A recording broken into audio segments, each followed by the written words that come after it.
Hello everyone, my name is Sumit Srivastava और हम एक नई सीरीज स्टार्ट कर रहे हैं क्लास 9 मैथ की। ओके, तो एनसीईआरटी की क्लास 9 मैथ के हम सारे चैप्टर्स यहाँ पे कवर अप करेंगे इस सीरीज में। और पहला जो हमारा टॉपिक है वो है lines and angle, chapter 6 of class 9 math, right. तो आगे बढ़ते हैं, हम इस चैप्टर में लाइंस और एंगल्स के बारे में पढ़ेंगे। ओके, तो ये जो सेशन है हमारा इंट्रोडक्शन सेशन है, इसमें हम basic fundamentals of the chapters को कवर करेंगे। उसके बाद नेक्स्ट चैप्टर से हम एक्सरसाइज 1 एंड उसके बाद एक और जो सेशन होगा उसमें एक्सरसाइज 2।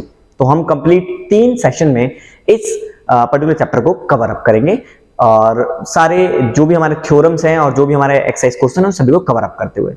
ओके, चलिए तो आगे बढ़ते हैं। हमारा जो चैप्टर है लाइंस एंड एंगल्स, सो आपने प्रीवियसली लाइंस और एंगल्स के बारे में काफी कुछ पढ़ा होगा, तो हम उसको वापस से रिकॉल करते हैं। What is line segment, what is a रे, ओके, और क्या एंगल होता है, एंगल कैसे बनता है, इन सभी चीजों के बारे में हम डिस्कस करेंगे। चलिए ठीक है, तो what is line segment. Line segment क्या होता है कि जब दो एंड पॉइंट, किसी भी लाइन के दो एंड पॉइंट हो, क्या दिए हो, 2 एंड पॉइंट्स आर गिवन, तो उसको बोलते हैं लाइन सेगमेंट। तो जैसे ये ए और बी दो एंड पॉइंट है इस लाइन के, तो वो है लाइन सेगमेंट। तो वो क्या है, लाइन सेगमेंट। पर जब किसी लाइन के एक ही एंड पॉइंट हो, क्या दिया हो, एक ही एंड पॉइंट हो, उसे हम बोलते हैं रे। उसे हम क्या बोलते हैं, रे। तो ये बेसिक सी टर्मिनोलॉजी थी जो आपने पहले भी पढ़ी है, अब हमने वापस से रिकॉल कर ली है, क्योंकि इन रेज से मिलकर ही क्या बनेगा, एंगल। जब रेज एक कॉमन वर्टेक्स को शेयर करेंगे, कॉमन वर्टेक्स पे आके मीट करेंगी, तभी बनता है एंगल। चलिए तो आगे हम चलते हैं। इन दो रेज के मिलने से एंगल बनते हैं। कौन कौन से एंगल बनते हैं, आइए चलिए समझते हैं। ठीक है, तो अब हम बात कर रहे हैं क्लियरली बेटा। Okay, angle is form when two rays originate from the same end point. तो एंगल कब फॉर्म होता है, जब टू रेज एक सेम पॉइंट से ओरिजिनेट होती है। इस कॉमन पॉइंट को हम बोलते हैं, या पॉइंट ऑफ इंटरसेक्शन को हम बोलते हैं, मीटिंग पॉइंट को हम बोलते हैं वर्टेक्स। इसे हम बोलेंगे वर्टेक्स। और उस कंडीशन में इन दो रेज को भी, जब ये रेज मिलकर एक एंगल फॉर्म कर देंगे, तो इन रेज को हम बोलेंगे आर्म्स। अब इन्हें रेज नहीं बोला जाएगा, मैंने बोला arms, arms of a angle. तो किसी एंगल के ये क्या है, आर्म्स है। इज इट क्लियर, क्या यहां तक बात समझ में आई। चलिए आगे बढ़ते हैं। जब ये रेज मिल जाती हैं, ओके, जब ये रेज मिल जाती हैं तो टाइप ऑफ एंगल्स बनेंगे, डिफरेंट टाइप्स ऑफ एंगल बनेंगे। आपने प्रीवियस क्लासेस में पढ़े हैं acute angle, right angle, obtuse angle, straight line angle and reflex angle, right. तो 5 एंगल्स इन लाइन के मिलने से बनते हैं। चलिए आइए समझते हैं, क्या एक्यूट होता है, क्या राइट एंगल होता है, क्या ऑब्ट्यूस एंगल होता है, क्या स्ट्रेट लाइन एंगल होता है और क्या रिफ्लेक्स एंगल होता है। सारे एंगल्स उनकी डेफिनेशन के साथ हम पढ़ेंगे। चलिए तो देखिए, एक्यूट एंगल क्या होगा, जब दो रेज मिलेंगी और उन रेज के बीच के बनने वाला जो एंगल होगा वो एंगल 90 डिग्री से कम होगा। Angle less than 90 degree is called as acute angle. अब वो एंगल 85 डिग्री का भी हो सकता है, 88 डिग्री का भी हो सकता है, 40 डिग्री का भी हो सकता है, 20 डिग्री का भी हो सकता है, बट वो 90 डिग्री का नहीं होगा, ना ही 90 डिग्री से ज्यादा का होगा। ऐसे एंगल्स को बोलते हैं एक्यूट एंगल। ओके, चलिए अब आगे बढ़ते हैं। So the next type is right angle.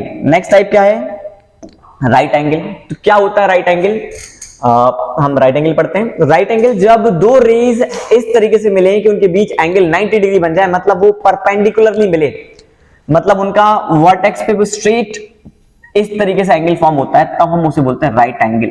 तब उसे क्या बोलते हैं, राइट एंगल या 90 डिग्री। एंगल कौन सा होगा, ये 90 डिग्री वाला एंगल होगा, या हम इसे बोलेंगे राइट एंगल।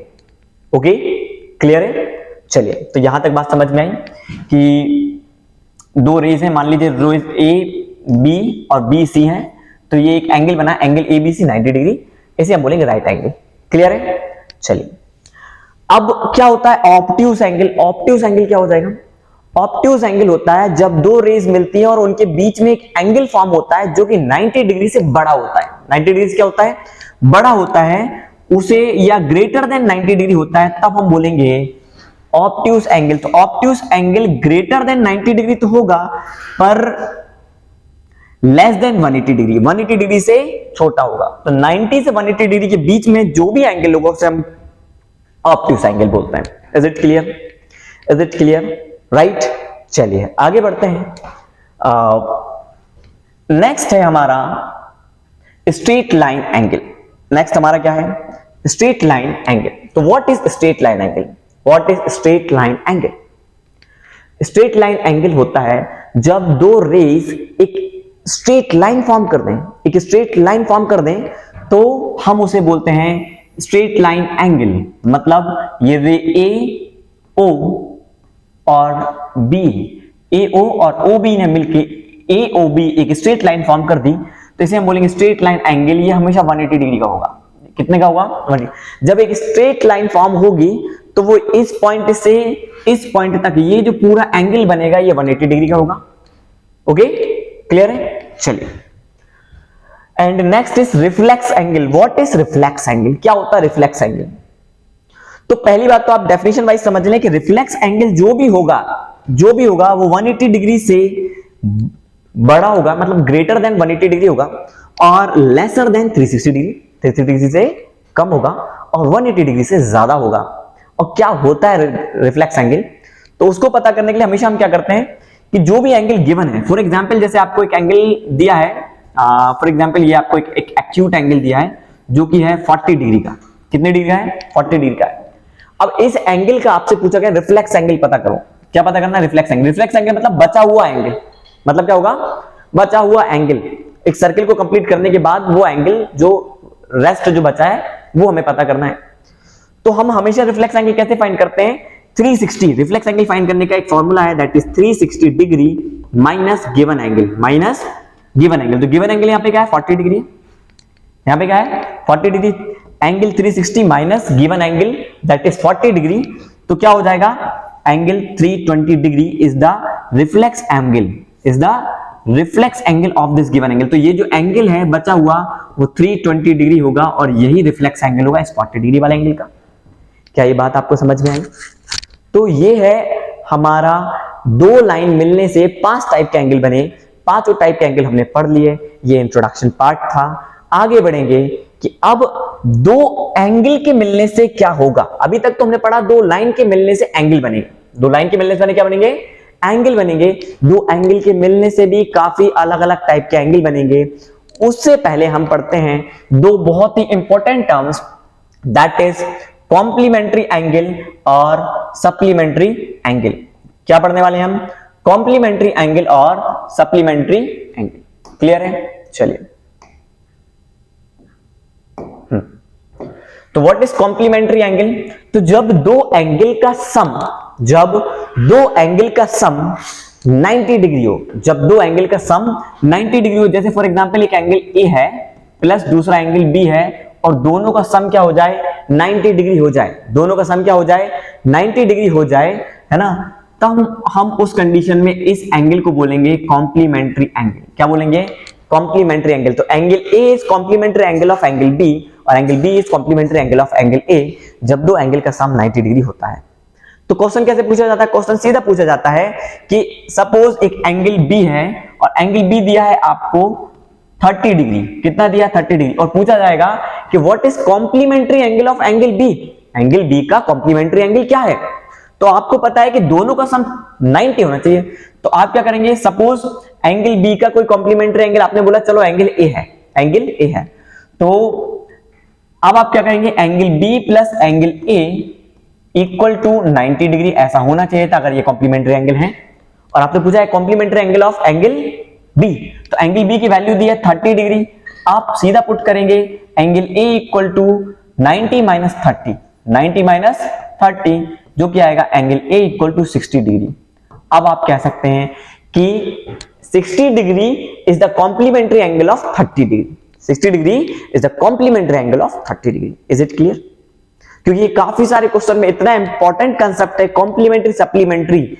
काफी सारे कॉम्पिटिटिव एग्जाम्स में भी ये सीधा डायरेक्ट क्वेश्चन पूछा जाता है ना, कि सप्लीमेंट्री एंगल क्या होगा या कॉम्प्लीमेंट्री एंगल क्या होगा। बहुत फेवरेट क्वेश्चन एग्जामिनर्स का, क्योंकि क्या होता है कि हमें ये तो याद होता है 90 डिग्री का सम होगा और 180 डिग्री का सम होगा, पर किसका क्या होगा, कौन सा कॉम्प्लीमेंट्री होगा कौन सा सप्लीमेंट्री होगा, हम यही कंफ्यूज हो जाते हैं। और यही जो एक इंपॉर्टेंट फैक्टर है, इसके कारण ही आपको ये एग्जाम में पुटअप किया जाता है कि ये कंफर्म करने के लिए आपकी मेमोरी कितनी है या आप कितने अच्छे से चीजों को याद रख पाते हैं। तो बहुत ऐसा एग्जाम में बहुत बार पूछा जाता है क्वेश्चन, ठीक है। ये मैं गवर्नमेंट एग्जाम्स की बात कर रहा हूँ, जो गवर्नमेंट एग्जाम्स वगैरह में आजकल जो कैंडिडेट एग्जाम्स दे रहे हैं, तो उसमें सीधा पूछते हैं कॉम्प्लीमेंट्री एंगल और सप्लीमेंट्री एंगल्स क्या होते हैं। चलिए ठीक है, अब आपके एग्जाम में आपको तो ये अभी इंट्रोडक्शन दिया ही है, तो अब आपको ये याद रखना है क्योंकि अब आपको पता है कि कितना इंपॉर्टेंट है ये, ठीक है।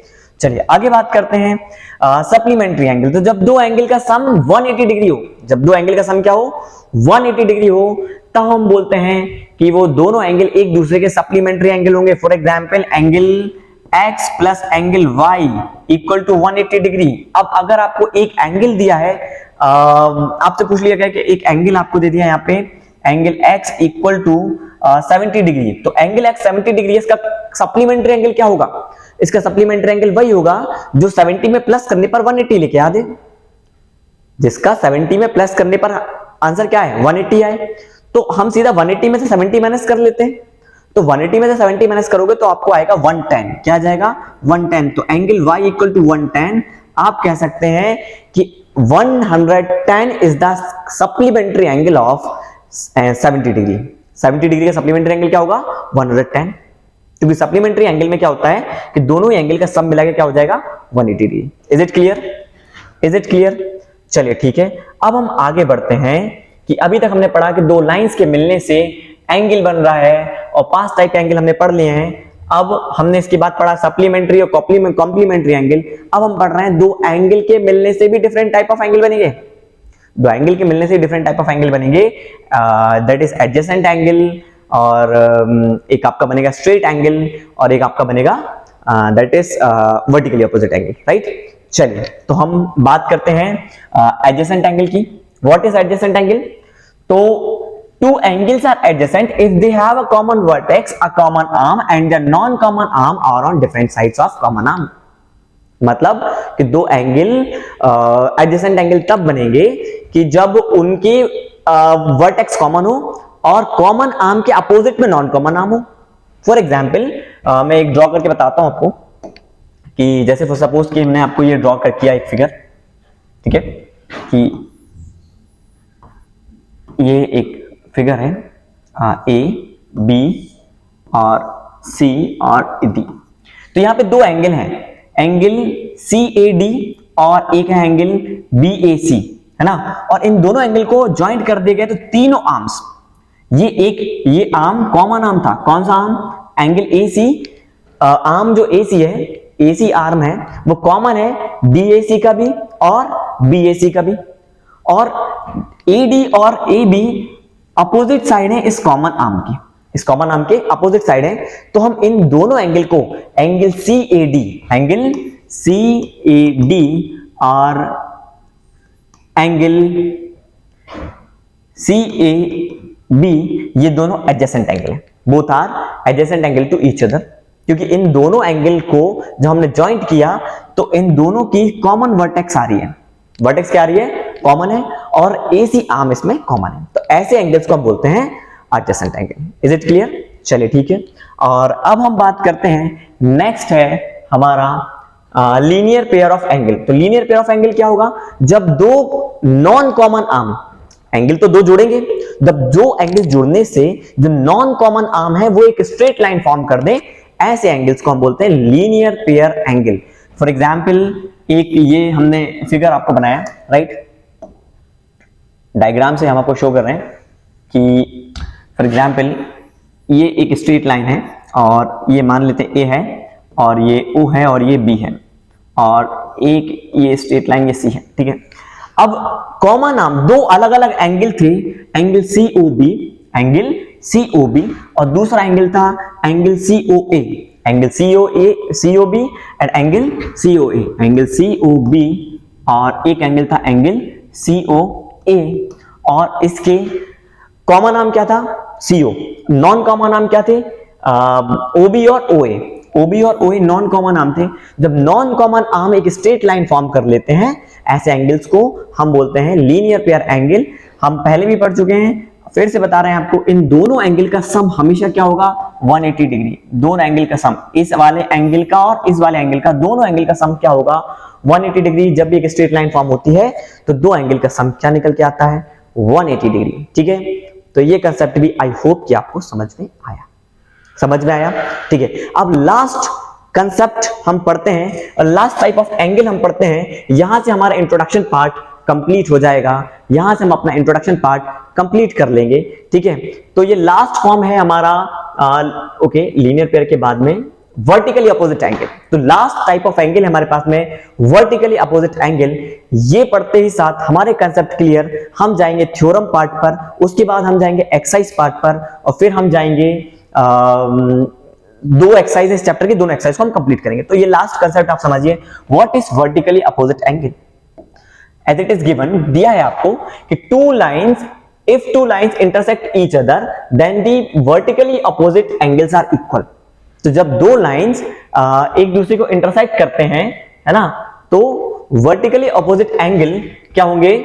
ये थ्योरम है, सॉरी ये थ्योरम से, sorry wait just vertically opposite angle, right, ये हमारा था। तो वर्टिकली अपोजिट एंगल क्या होते हैं, तो हम क्या कह रहे हैं आपको कि जब दो लाइन एक दूसरे को इंटरसेक्ट करेंगे, सो जो पेयर ऑफ एंगल होंगे उनको हम वर्टिकली अपोजिट एंगल बोलते हैं। जैसे for example two line segment जैसे ए बी और यह सी डी जब इंटरसेक्ट कर रहे हैं, फॉर एग्जांपल इस पॉइंट पे इंटरसेक्ट कर रहे हैं, इस पॉइंट को हमने बोल दिया ओ। क्या पॉइंट बोलते हैं, ओ। तो वैसे तो ये एक लाइन है, ओके, एक लाइन है सी डी और ए बी, एक लाइन सेगमेंट है, सी डी और ए बी एक लाइन सेगमेंट है। बट जब ये इंटरसेक्ट कर रहे हैं ओ पे, तो अगर हम इस पॉइंट ऑफ व्यू से देखें तो ओ सी एक रे है, ओ डी भी एक रे है, ओ ए भी एक रे है, और ओ बी भी क्या है, एक रे है, और चारों रे का meeting point, intersection point, vertex common है, दैट इज ओ, कॉमन है ओ। अब अगर ये वर्टेक्स है, इस कॉमन पॉइंट को अगर हम वर्टेक्स बोल रहे हैं, तो इसके अपोजिट भी एक एंगल बन रहा है, वर्टेक्स के अपोजिट एक इस साइड एंगल बन रहा है, एक एंगल इस साइड बन रहा है। क्लियर है। ऐसे ही सेम वे में ये यहां पे भी एंगल बन रहा है और यहां पे भी एंगल बन रहा है। क्लियर है, ठीक है। तो ये जो एंगल है वर्टिकली अपोजिट एंगल होंगे, और ये प्रॉपर्टीज में हमेशा इक्वल होंगे। जब दो लाइन सेगमेंट इंटरसेक्ट करते हैं एक पॉइंट पर, तो जो वर्टिकली अपोजिट एंगल निकलते हैं वो हमेशा इक्वल होते हैं। हमेशा क्या होते हैं, इक्वल होते हैं। ये प्रॉपर्टी है ना। तो अब इससे हम क्या कंक्लूड निकाल सकते हैं, हम कंक्लूड कर सकते हैं एंगल ए ओ डी, ये वाला एंगल, और इसका अपोजिट क्या होगा, ये वाला angle, angle C O B equal to angle C O B. और क्या निकाल सकते हैं, angle A O C, angle A O C, ये वाला angle, angle A O C, right, equal to angle B O D, B O D. तो ये थे हमारे कंसेप्ट। इस टॉपिक के आगे आने वाले सेशन में हम थ्योरम, उसके बाद एक्सरसाइज 1 और एक्सरसाइज 2 कंप्लीट करेंगे, और 3 पार्ट में इस पर्टिकुलर चैप्टर को हम फिनिश करेंगे। आई होप कि आपको ये कंसेप्ट समझ आए होंगे। Okay, so that's all for this session. Thank you.